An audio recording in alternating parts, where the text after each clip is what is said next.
Assalamualaikum warahmatullahi wabarakatuh. Alhamdulillah wassalatu ala Rasulillah Sayyidina Muhammad bin Abdullah wa ala alihi wa sahbihi wa man wala amma ba'du. Pada pertemuan yang lalu kita telah membahas apa saja yang mewajibkan mandi bagi wanita dan kita juga membahas tata cara mandi wajib. Nah, maka pada kesempatan kali ini kita akan membahas apa saja yang diharamkan ya, untuk dilakukan bagi seorang wanita yang dalam keadaan hadas. Dan sebelum kita membahas bahwasannya kita harus mengetahui hadas terbagi menjadi dua. Ada hadas kecil dan ada hadas besar. Hadas kecil ada sesuatu yang mewajibkan wudhu. Sedangkan hadas besar adalah sesuatu yang mewajibkan mandi. Dan kita juga telah membahas apa saja yang mewajibkan wudhu dan juga apa saja yang mewajibkan mandi di pertemuan-pertemuan yang lalu. Dan di sini kita akan membahas perkara-perkara yang diharamkan bagi wanita dalam keadaan hadas. Jika hadas kecil, maka diharamkan bagi wanita untuk mengerjakan 4 perkara. Yang pertama, sholat. Orang yang tidak memiliki wudhu, maka dia tidak boleh mengerjakan sholat beserta cabang-cabangnya. Apa cabang-cabangnya sholat? Seperti sholat jenazah, ataupun sujud syukur, ataupun sujud tilawah. Ya, itu semua tidak diperbolehkan dilakukan bagi seorang wanita yang tidak memiliki wudhu. Bahkan ya, jika dia sudah mengetahui dia tidak memiliki wudhu, kemudian dia tetap melakukan sholat atau tetap melakukan sujud syukur atau tetap melakukan sujud tilawah, sedangkan dia mengetahui tidak memiliki wudhu, maka hukumnya haram. Ya, bisa dikatakan maksiat. Waliyatubillah. Ini yang pertama. Yang kedua, at-tawaf. Juga seorang wanita yang tidak memiliki wudhu atau berhadas kecil dilarang untuk tawaf, karena daripada syaratnya tawaf adalah suci. Dan yang ketiga, memegang Al-Quran dengan semua yang ada di dalamnya, baik sampulnya atau tali pembatasnya atau tasnya, jika ada di dalamnya ada Al-Quran. Begitu juga papan yang dipakai untuk menulis Al-Quran. Ya, jika sudah ditulis Al-Quran dan menulisnya tersebut dengan niat untuk belajar atau niat untuk membacanya, maka haram untuk memegang tulisan tersebut jika tidak memiliki wudhu. Akan tapi jika ditulisnya karena untuk hiasan atau untuk tabarukan, ya maka tidak masalah untuk memegangnya tanpa wudhu.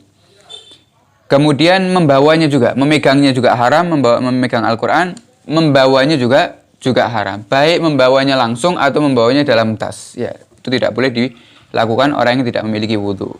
Dan di sini kita juga harus ingatkan bahwasannya tidak diperbolehkan bagi seorang untuk memberikan Al-Quran kepada anak yang belum tamyiz, anak yang belum mengetahui untuk mengagungkan Al-Quran, anak yang masih kecil, masih balita. Tidak boleh untuk memberikan Al-Quran kepadanya. Kenapa? Karena ditakutkan ya, yang ada nanti malah dibuat mainan. Akan tapi juga diperbolehkan bagi anak yang sudah tamyiz, boleh diberikan Al-Quran kepada mereka dengan syarat untuk belajar. Untuk belajar baca atau belajar tafsirnya atau belajar isinya, diperbolehkan anak yang sudah tamyiz dengan syarat tadi belajar. Dan juga di sini dikatakan diperbolehkan membawa Al-Quran yang ada di dalam tas. Ya. Jika tas tersebut isinya bukan hanya Al-Quran. Jadi ada tas, ada barang-barang yang lain. Dan kita membawa tas tersebut dengan niat membawa semuanya, boleh. Ya. Akan tapi jika kita membawa tas tersebut dengan niat hanya untuk membawa Al-Qurannya, maka tidak boleh. Maka di sini dilihat niatnya membawa tas tersebut apa. Ya. Kemudian itu tadi yang diharamkan bagi wanita yang tidak memiliki wudhu atau hadas kecil. Maka di sini kita akan membahas yang diharamkan bagi seorang wanita yang memiliki hadas besar daripada junub. Ya. Yang memiliki hadas besar seperti junub, maka diharamkan melakukan daripada 4 perkara tadi ditambah 2 perkara lagi. 4 perkara daripada sholat, tawaf, memegang Al-Quran dan membawanya, ditambah 2 lagi. Apa 2 lagi? Yang pertama adalah masuk masjid.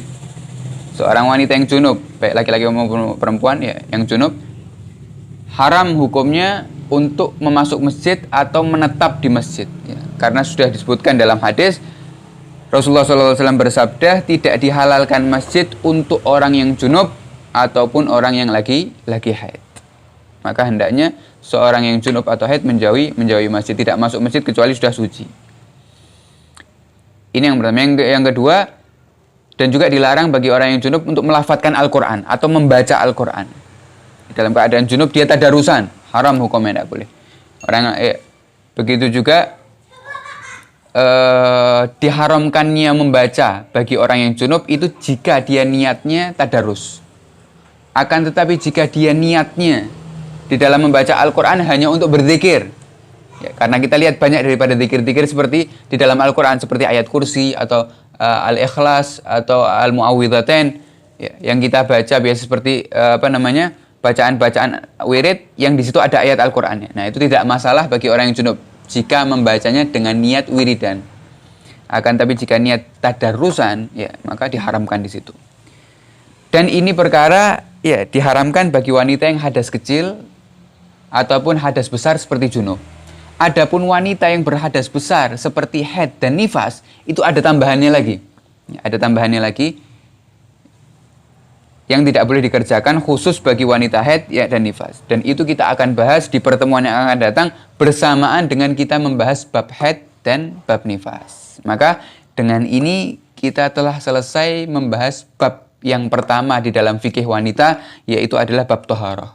Insya Allah di pertemuan yang akan datang kita akan memasuki bab yang kedua dalam pembahasan fikih wanita ini, yaitu adalah bab haid dan nifas. Dan ini bab yang paling penting yang harus diketahui oleh wanita. Insya Allah kita akan lanjutkan di pertemuan yang akan datang. Semoga Allah Subhanahu wa taala menjadikan ilmu kita ilmu yang bermanfaat di dunia dan di akhirat. Amin Allahumma amin. Wassallallahu ala sayyidina Muhammad wa ala alihi wasallam. Wassalamualaikum warahmatullahi wabarakatuh.